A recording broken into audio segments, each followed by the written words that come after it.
ಆತ್ಮೀಯ ಎಲ್ಲ ಕನ್ನಡದ ಮನಸ್ಸುಗಳೇ,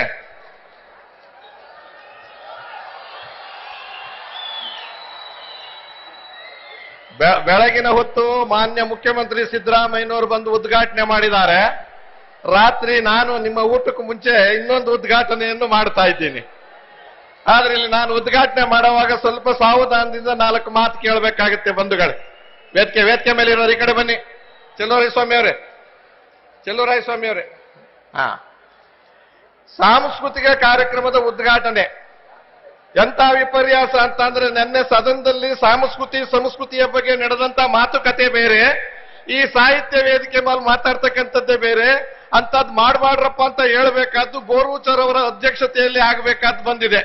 ಅವರಿಗೆ ಒಂದು ಜೋರು ಚಪ್ಪಾಳೆಯೊಡನೆ ನಾವು ಅಭಿನಂದಿಸೋಣ. ಗೋರ್ವುಚಾರ್ ಅವರಂತ ಸಂಸ್ಕೃತಿ ಪರಂಪರೆ ಪದ್ಧತಿಯನ್ನು ಉಳಿಸ್ತಕ್ಕಂಥ ಪ್ರತಿನಿಧಿಗಳು ಆಯ್ಕೆ ಆಗಲಿ ಮುಂದಿನ ದಿನಗಳಲ್ಲಿ ಅಂತ. 87ನೇ ಸಾಹಿತ್ಯ ಸಮ್ಮೇಳನ ಮಂಡ್ಯ. ಗೋರ್ವುಚಾರ್ ಅವರು ನನ್ನ ಆತ್ಮೀಯ ಗುರುಗಳು, ಮಾರ್ಗದರ್ಶಕರು ಹೌದು. ಈ ಉದ್ಘಾಟನೆಯನ್ನು ತುಂಬಾ ಸಂತೋಷದಿಂದ ಮಾಡ್ತಾ ಇಲ್ಲ ನಾನು. ಕಾರಣ ಹೇಳ್ತೀನಿ ನಿಮಗೆ. ಒಕ್ಕೂಟದ ವ್ಯವಸ್ಥೆ, ಫೆಡರಲ್ ಸಿಸ್ಟಮ್, ಬೇಕಾದಷ್ಟು ವಿಭಿನ್ನತೆಯಲ್ಲಿ ಏಕತೆಯನ್ನು ಕಂಡಿರತಕ್ಕಂಥ ದೇಶ. ಈ ಉದ್ಘಾಟನೆ ನನ್ನ ಸಂಕಟವನ್ನು ಬಚ್ಚಿಟ್ಕೊಂಡು ನೋವನ್ನ ಬಿಚ್ಚುತ್ತಾ ಉದ್ಘಾಟಿಸುತ್ತಿದ್ದೇನೆ. ಕಾರಣವನ್ನ 2-3 ನಿಮಿಷದಲ್ಲೇ ಹೇಳ್ಬಿಡ್ತೇನೆ. 75 ವರ್ಷ ಆಯಿತು ಸ್ವಾತಂತ್ರ್ಯ ಬಂದು. 56ನೇ ಇಸ್ವಿಯಲ್ಲಿ ಭಾಷೆಯ ಆಧಾರದ ಮೇಲೆ ರಾಜ್ಯ ವಿಂಗಡಣೆ, 73ರಲ್ಲಿ ಮೈಸೂರು ಎಂಬುದು ಕರ್ನಾಟಕ ಏಕೀಕರಣ, ಸರ್ಕಾರದ ರೀತಿ ಕನ್ನಡ ಸಾಹಿತ್ಯ ಪರಿಷತ್ತು, ಅದಕ್ಕೊಂದು ಹೆಮ್ಮೆ, ಅದೊಂದು ದೊಡ್ಡ ಅಸ್ತಿತ್ವ. ಆದರೆ ಏನಾಗಿದೆ? ಆದರೆ ಇಷ್ಟು ವರ್ಷವಾದರೂ ಪೂರ್ಣ ಪ್ರಮಾಣದ ಸಂಭ್ರಮ ಅನುಭವಿಸೋದಕ್ಕೆ ಸಾಧ್ಯ ಇದೆಯಾ? ಎಷ್ಟು ಇಲಾಖೆಗಳು ಕನ್ನಡವನ್ನು ಉದ್ಧಾರ ಮಾಡಕ್ಕೆ, ದೇಶದಲ್ಲಿ ಯಾವುದೇ ರಾಜ್ಯದಲ್ಲಿ ಯಾವುದೇ ಭಾಷೆಯನ್ನು ಉಳಿಸ್ಕೊಳ್ಳಕ್ಕೆ ಇಷ್ಟೊಂದು ಇಲಾಖೆಗಳಿಲ್ಲ. ದುಃಖ ಯಾಕೆ ಹೇಳ್ತಿದ್ದೀನಿ? ಸಂಸ್ಕೃತಿ ಇಲಾಖೆ, ಸಾಹಿತ್ಯ ಅಕಾಡೆಮಿ, ನಾಟಕ ಅಕಾಡೆಮಿ, ನೃತ್ಯ, ಸಂಗೀತ, ಯಕ್ಷಗಾನ, ಪುಸ್ತಕ ಪ್ರಾಧಿಕಾರ, 13 ಅಕಾಡೆಮಿಗಳು, 4 ಪ್ರಾಧಿಕಾರಗಳು, ಕನ್ನಡ ಅಭಿವೃದ್ಧಿ ಪ್ರಾಧಿಕಾರ, ಹಲ್ಲಿಲ್ಲದ ಹಾವು, ಆಡಳಿತದಲ್ಲಿ ಕನ್ನಡ, ಬಾಯಿ ಮಾತಲ್ಲಿ, ಶಿಕ್ಷಣದಲ್ಲಿ ಕನ್ನಡ, ದಾಖಲೆಗಳಲ್ಲಿ, ಉದ್ಯೋಗದಲ್ಲಿ ಕನ್ನಡ, ನಿರುತ್ಸಾಹ, ಗಡಿಗಳಲ್ಲಿ ಕನ್ನಡ, ಮತಕ್ಕಾಗಿ ನಾವು ಮಾರಾಟವಾಗಿದ್ದೇವೆ, ಸರ್ಕಾರದಲ್ಲಿ ಕನ್ನಡ ತಾತ್ಸಾರ, ಆಡಳಿತದಲ್ಲಿ ಕನ್ನಡ ಉದಾಸೀನ, ಆಡಳಿತ ಕೇಳಿರುವೆ, ಖಾಸಗಿಯವರು ಚುನಾವಣೆ ಕಾಸಿಗಾಗಿ ಕೊಂಡುಕೊಂಡಿದ್ದಾರೆ, ವಲಸಿಗರಲ್ಲಿ ವ್ಯಾಪಾರಿಗಳಲ್ಲಿ ತಲೆಬಾಗಿರುವುದು ಭಯವೇ ಇಲ್ಲ, ಕನ್ನಡದ ಮೇಲೆ ದಾಳಿ. ನಾಚಿಕೆ ಆಗಬೇಕು ಯಾರಿಗೆ? ನಮಗೆ ನಿಮಗೆ ಅಲ್ಲ, ಅಧಿಕಾರದಲ್ಲಿರುವವರಿಗೆ, ಆಡಳಿತ ನಡೆಸುವವರಿಗೆ, ವಲಸೆ ವ್ಯವಹಾರ ದರ ಇಲ್ಲ ಬದುಕೊಂಡು ಬಂದಿದ್ದವರಿಗೆ.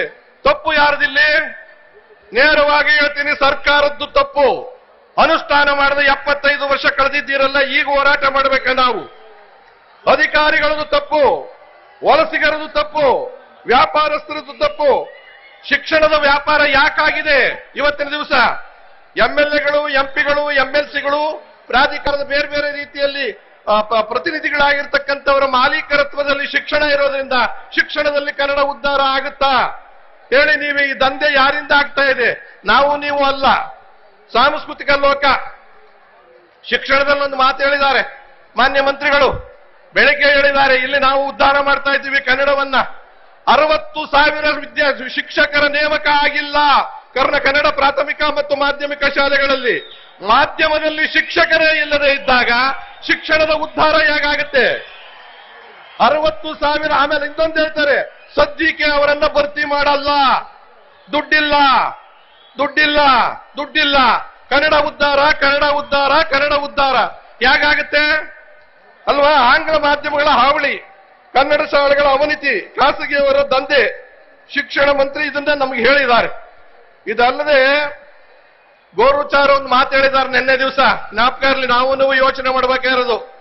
ಡೆಲ್ಲಿಯಲ್ಲಿ ಶಾಲೆಗಳು, ಸರ್ಕಾರಿ ಶಾಲೆಗಳು 100ಕ್ಕೆ 100 ಪರ್ಸೆಂಟೇಜ್ ರಿಸಲ್ಟ್ ಬರೋದಾದ್ರೆ ಕರ್ನಾಟಕದಲ್ಲಿ 60% ರಿಸಲ್ಟ್ ಯಾಕೆ ಬರ್ತಿದೆ? ವ್ಯವಸ್ಥೆ ಇಲ್ಲ, ಸ್ಕೂಲ್ಗಳಿಲ್ಲ, ಬಿಲ್ಡಿಂಗ್ ಇಲ್ಲ, ಮೇಸ್ಟ್ರ್ ಇಲ್ಲ, ಟೀಚರ್ ಇಲ್ಲ. ಖಾಸಗಿಯಲ್ಲಿ ದುಡ್ಡು ಕೊಟ್ಟು ಓದ್ತಾರೆ, ಅವರು ಪಾಸ್ ಆಗ್ತಾರೆ. ಇವರು 32% ಫೇಲ್ ಆಗಿದ್ದಾರೆ ನಮ್ಮ ಕನ್ನಡ ಮಾಧ್ಯಮದಲ್ಲಿ.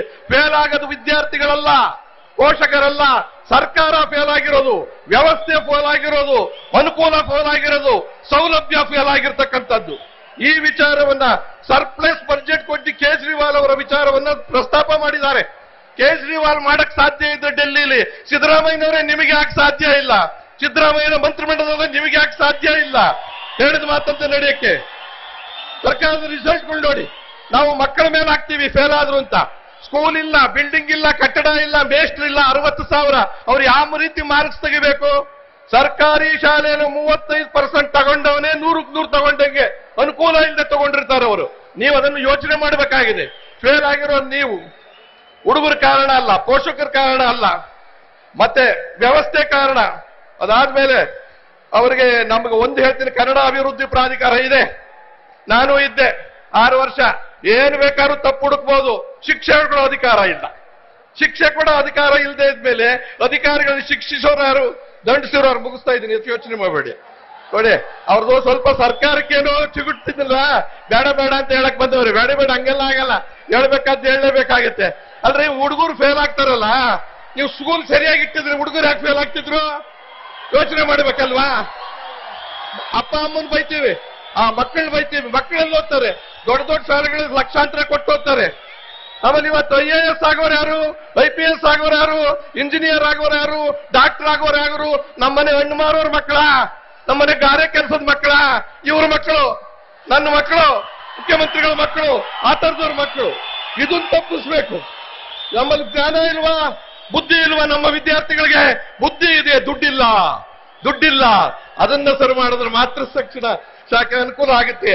ಹಂಪಿ ಯೂನಿವರ್ಸಿಟಿ ಏನಾಗಿದೆ ಸರ್, ಕನ್ನಡಕ್ಕೋಸ್ಕರವೇ ಹುಟ್ಟಿದ್ದು ಹಂಪಿ ಯೂನಿವರ್ಸಿಟಿ ಮುಚ್ಚೋ ಸ್ಥಿತಿಗೆ ಬಂದಿದೆ. ದುಡ್ಡಿಲ್ಲ, ದುಡ್ಡು ಕೊಡಲ್ಲ ಸರ್ಕಾರ.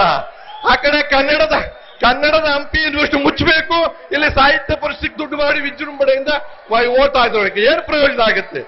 ಒಂದು ಶಾಸ್ತ್ರೀಯ ಭಾಷೆ 2008ರಲ್ಲಿ ನಾನೇ ಅಪ್ರೂವ್ ಮಾಡಿಸ್ಕೊಂಡು ಬಂದಿದ್ದೆ ಅಭಿವೃದ್ಧಿ ಪ್ರಾಧಿಕಾರನಾಗಿ. ತಮಿಳುನಾಡಲ್ಲಿ 400 ಕೋಟಿ ಖರ್ಚು ಮಾಡಿ ಉದ್ಧಾರ ಮಾಡಿದ್ದಾರೆ. ಇಲ್ಲಿ ಜಾಗ ಇಲ್ಲದೆ ಇಂದು 16 ವರ್ಷ ಆದ್ರೂ ಹುಟ್ಟೇ ಇಲ್ಲ. ಸತ್ತಂತಿಹರನ್ನು ಬಡಿದೆಚ್ಚರಿಸಿ, ಸತ್ತಂತಿಹರನ್ನು ಇವ್ರನ್ನಲ್ಲ, ಸರ್ಕಾರವನ್ನು ಬಡಿದೆಚ್ಚರಿಸಿ. ಮುಖ್ಯಮಂತ್ರಿಗಳೇ, ಈ ವೇದಿಕೆ ಮೇಲೆ ನಿಮ್ಮ ಕನ್ನಡದ ಅಭಿಮಾನಕ್ಕೆ ಬಹಳ ಸಂತೋಷ ಪಟ್ಟಿದ್ದೀನಿ.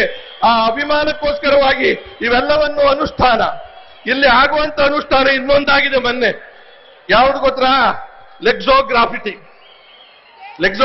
ಅಂತಂದ್ರೆ ನಿಘಂಟು ಶಾಸ್ತ್ರ ಅಂತ. ಪ್ರತಿ ಸರಿ ಆಕ್ಸ್ಫರ್ಡ್ ಯೂನಿವರ್ಸಿಟಿ ನಿಘಂಟು ಪ್ರತಿ ವರ್ಷ ಬದಲಾಯಿಸ್ತಾರೆ.